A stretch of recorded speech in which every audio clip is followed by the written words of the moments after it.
This was my Sona badge from last year, and this is my Sona badge I made the other day. Let's make another one. Hello, if you don't know who I am, I'm Riley, or Beyond Time, or B. I am an artist, animator, and merch designer. To get it out of the way, I wouldn't necessarily say that this video is meant to be a follow-along tutorial. Consider it more so a guide. Here are relevant timestamps if you'd like to skip around. So, a bit of backstory, I'd like to open Fursona badge commissions before TFF, but I wasn't quite sure how to price them. To first establish this, I need to time myself working on a badge, but more than once, so I have an idea of how long it takes me on average to create a badge. I'll be showcasing a total of 3 badges, however, I'll only be filming the process of 1 badge. I put out a question on Instagram asking if anyone wanted a free badge and to be my guinea pig.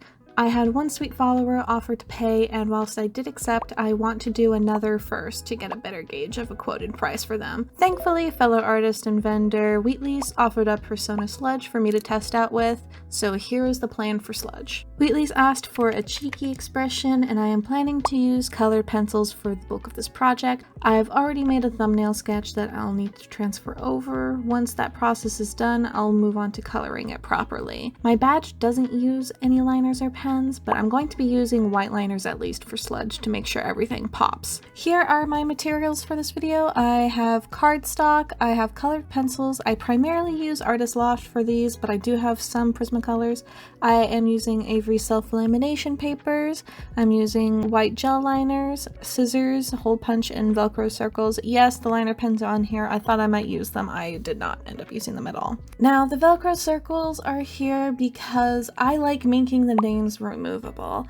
I think it gives a fun 3D element, and it also allows for the person to change their name or pronouns on their badge if necessary, so that is a most definite optional part of working on this badge. But let's begin. First things first, I'm going to be splitting this paper. It's large enough for me to use it for multiple badges, and I'd like to minimize my produced waste when I make art. I'm using a cardstock paper for this instead of my typical sketchbook paper. If I blend too much on the lighter paper, the colored pencil will create super tiny abrasions that cut into the paper, and we don't want that for other people's badges. I will also be placing the paper on top of a sketchbook since my desk mat is really squishy and that could potentially mess up my artwork. And I can also make color tests and note my times on the other side of the paper. Now for the actual sketching process, I go and try to clean up the sketch with an eraser when I can, as I'll need to go over the sketch again with a whole treatment of erasers, so it's easier to tell what lines are intentionally placed there before I get to that step. I also want to point out here, the majority of the colored pencils are generic.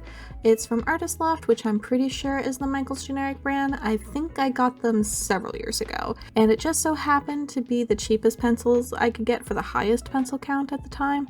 There are some Prismacolors thrown in here, but now I just stick to the cheaper pencils, really. Now, for B, the sketching process took me around 30 minutes to render a polished sketch. Here, I decided to try and have Sludge have a cute little sassy hand pose. That did not go anywhere.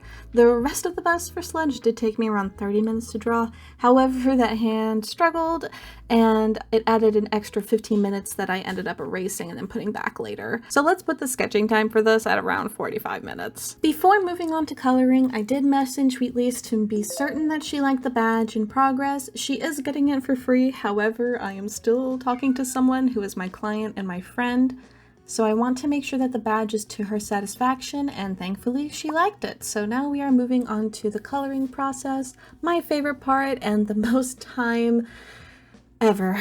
If you'd like this to be a tutorial on how to use colored pencils, I would not recommend this video. I'll be explaining my thought process for why I do certain things, but more than that, I will probably just be doing what my brain is wanting me to do. So it really is difficult for me to put the process into words. I start off with a sort of dedicated plan in mind. I do accent and color tinting first. I'm more favorable with setting my shading and tinting colors at the bottom and then putting my primary colors on top. However, I also do the opposite, and the order doesn't really matter to me at least, but it's less daunting to color if you do base first, then do the tinting. But for this, I actually really wanted to make sure that I have guidelines for areas that won't be the base color. It's really difficult to get rid of really saturated and dark pigments, so if you color the hair a dark color and then try and add highlights, it's really difficult to correct. And I am totally not avoiding that hand, not at all. Thankfully, Sludge is a full color character, so this will help with skewing the average of my data to account for characters that have a lot more color and saturation in their palette into my commission price. B took around 2 hours and a few spare minutes to fully color, so I was curious how long this process would increase due to Sludge's more intense coloration. This part of the process would be quicker if I was using markers as my medium, which I have enjoyed a lot. But I would say without a doubt that colored pencils are the medium which I am the most proficient at, and I have a lot more confidence in being able to mix colors well to get a shade that is closer to the Fursona color than, say, the very limited selection of markers that I don't even own. The downside is obvious. Colored pencils are a medium that requires a lot of passes of buildup in order to create color saturation and brightness, but hey, at least I don't have to worry about using something like liners. Okay, real quick, does anyone else's Prismacolors break constantly when sharpening?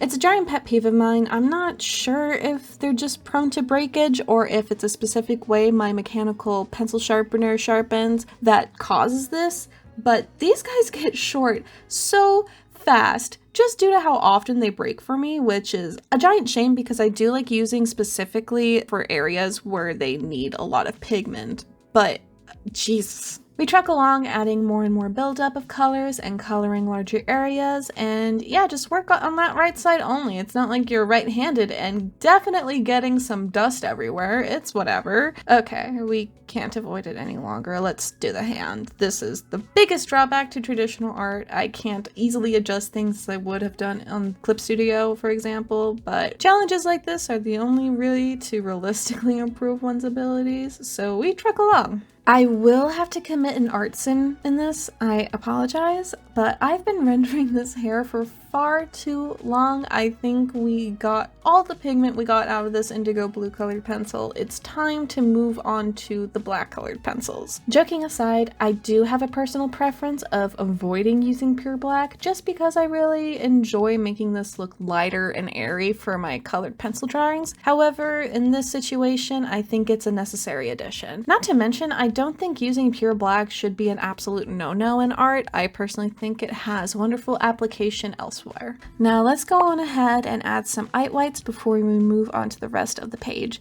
But this size of gel pen is definitely way too big, so let's... what happened? Well, I have to admit something to y'all. I paused recording to grab the smaller pen, and then I forgot to hit resumed, and I finished highlighting, so, well, I went overboard. Let's fix that. Fun thing about gel pens, you can not only use colored pencils on it, you can also shave it down to be even thinner than you intended. Listen, I never really had gel pens growing up, so now that I have my own, I use them everywhere. Look at these little marker badges I made. I went ham with these pens, however, for pencil portraits, we need to be a little bit more subdued. I really added only to the top of the hair, lashes, and helped define her hand and shirt a little bit better, and after some final tweaks, she is done. I'm sending her over to Wheatley's to make sure that there wasn't any final changes that needed to be made, and hopefully that hand wasn't so atrocious that she'd stop being my friend. Thankfully, she loved the drawing. I asked her if she wanted a border, and she said she'd like the green color to be her border. Excellent. I did it off camera, but here she is. In total, this badge coloring took me about 169 minutes to complete, so only 20 extra minutes more than B's badge. Now we move on to the name part of her badge. I am personally not a very talented or creative person when it comes to lettering, so I actually found a pretty cool website to help me with sketching the name. You just select the style, type the word, then bam, it lets you customize different aspects. For this, however, I'm just looking to replicate the general shape of the words and not trying to customize my own tag. I'm also adding the pronouns at the very bottom. I wanted the bottom of the badge to be sort of an oil slick type of vibe, since I think I lost that fun part of the character aspect working on her because I didn't get to feature their sick tail. So we move that aspect over here. After I've used the gel pen again, it is time to finally put everything together, and the name tag only took me me an hour to complete. Now we move on to cutting. The most frustrating part about this is that I have way better scissors for this, but couldn't find them, so instead we make do with the polka dot scissors. The trickiest part about this is trying to make it so distance between the character and the edge of the paper is the same. It's not a skill that I'm super strong at yet, but hopefully we can improve upon that in the future some more. Next up, I took an embarrassingly long time to include the QR code for Wheatley's. She was kind enough to let me print her QR code on the thermal label, but then I messed up trying to place it, so round 2.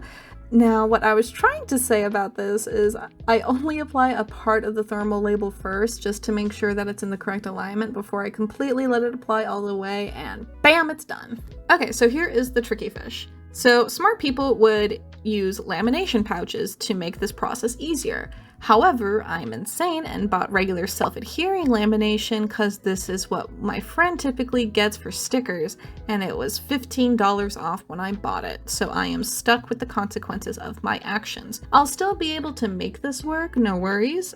First and foremost, we got to measure. I aligned the 2 pieces on their own sheets of lamination, measure and cut appropriately.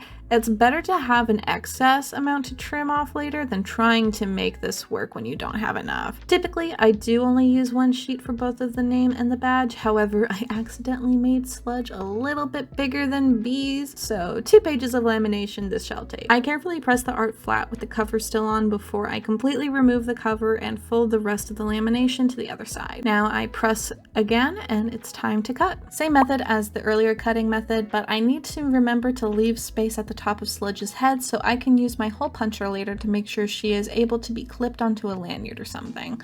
I repeat the process with the name tag, however, I only have to worry about cutting the border cleanly after it's been laminated. These babies are so close to being done, all that's left is attaching the Velcro dots. I first test alignment to make sure that I am happy with the entire placement. Once again, this isn't the standard for badges. I've seen people attach a thin piece of adhesive to connect the badge art and the name art, and some people have the name as a part of the badge art. I'm not that confident, however, and wanted to make sure I can redo the name or the badge if I mess up either without stepping on the toes of the progress of the other.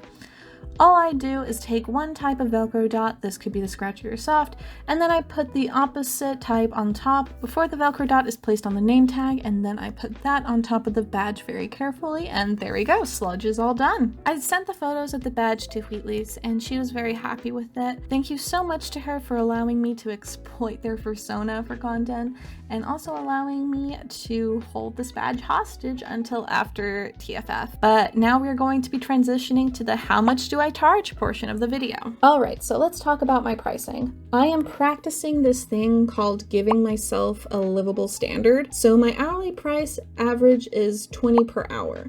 This is a couple of dollars under the expected cost of living in my area. Technically, for artists, I think this rate should even be higher, especially if you're trying to live off of freelance work.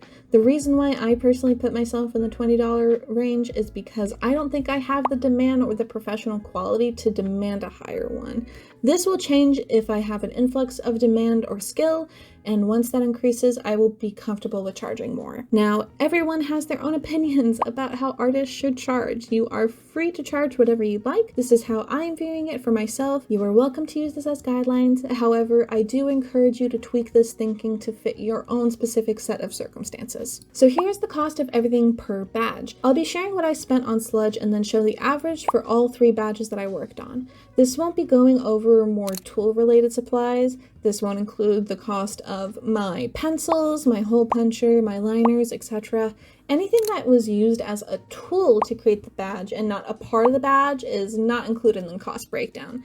If I bought all of these supplies today, I'd probably try and find a way to include cost of materials to my cost. However, I've owned these pencils for years and I don't feel like trying to figure out how to expense my hole puncher for commission costs. Sludge's material cost was only 59 cents. Altogether, it took me 4.7 hours to complete. The total average cost for all 3 badges across the board was 57 cents with a time average of 4 hours of work. So my theory about Sludge taking more time was correct. A time increase like this might make one consider how would they implement an upcharge for a more complex and time-heavy piece, but I do admit that this time increase I think was more so from me messing up that hand and not feeling confident. I don't think that qualifies enough for an upcharge, so I just need to practice my own skills and we wouldn't have this problem.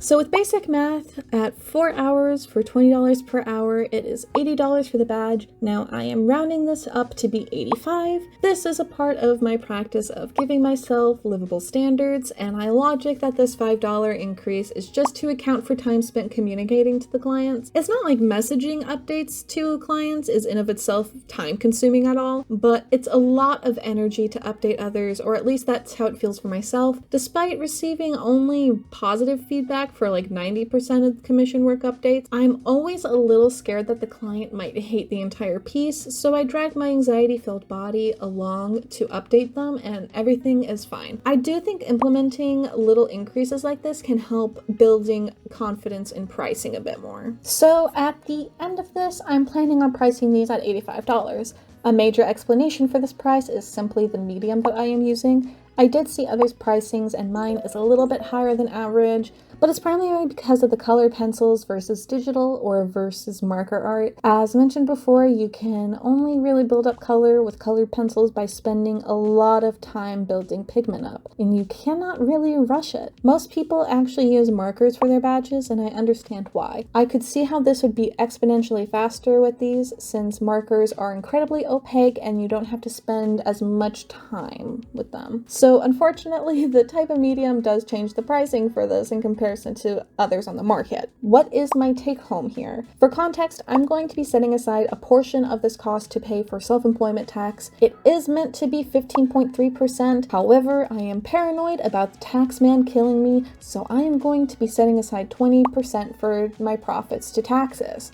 Think of it as the same as a retail job where you work, and then you see that $50 has been taken out for Social Security tax. Despite the fact that this money is given to me all at once, I do still have to readmit the tax. If you have good demand, you can probably add the 20% to your base pricing. However, I am still a pretty small artist, so I'll be taking out $17 for my total profit along with my average material cost of 56 cents. I make a total profit of $67.44 per badge. So these are things I consider when I set up my commission pricing.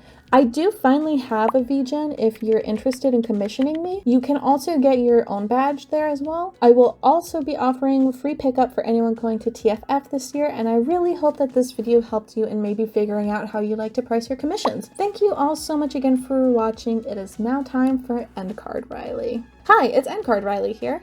Thank you so much again for sticking around this far. Not a lot of people do that. It is a new month, and that does mean I have a new sticker as a part of my Ko-fi club. If you'd like to get this month's sticker, you can join the delivery B tier until the end of April. You can also get your name read at the end of my videos starting at the Art B tier for only $3 a month. And you get the behind the scenes content and monthly discount code to my stores as well. Thank you so much for my coffee supporters, Critter, Icephelus, and Thoticus Prime.